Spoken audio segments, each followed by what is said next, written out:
Hi guys, let's talk about this fundus image. Now in this fundus image, what you can see are these white fibers on top of the optic disc. So from the optic disc margin, you can see that whitish or creamish structures. So they are basically the myelinated retinal nerve fibers. Guys, when you look at this image, you can see the optic disc here, and there's a huge white patch with feathery margins surrounding the optic disc margin. In fact, in this case, it is extremely extensive, as you can see, sparing only the macula. So only the macula is spared. So this is the left fundus because my macula is temporal to the optic disc. So this is our optic disc, and all these white patches are all myelinated nerve fibers.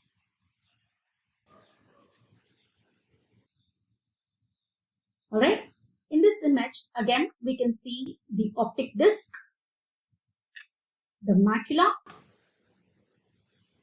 which is normal. This is our left fundus. And you can see from the superior margin of the optic disc, this feathery margin, myelinated nerve fibers. So in this case, if you see, there will definitely be a enlarged blind spot on the visual field testing. Alright, so this is myelinated nerve fibers, which is nothing but myelin, which is crept into the retina. Alright, it is also known as mediated nerve fibers. You need to understand the embryology. See, the myelination of the optic nerve, you all know it stops at the lamina cribrosa, right?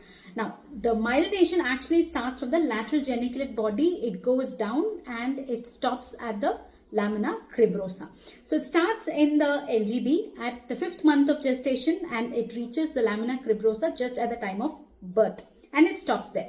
It doesn't extend into the retina, or it doesn't extend into the intraocular part of the optic nerve nor the RNFL. But in this case, it's a congenital anomaly most commonly, or sometimes it can happen just after birth, wherein the myelination extends into the lamina cribrosa and onto the RNFL. Yes, so this is considered because of some structural anomaly in the lamina cribrosa, which allows the oligodendrocytes to enter into the retinal nerve fiber layer, because you know the oligodendrocytes are the ones which are going to produce the myelin sheath, right?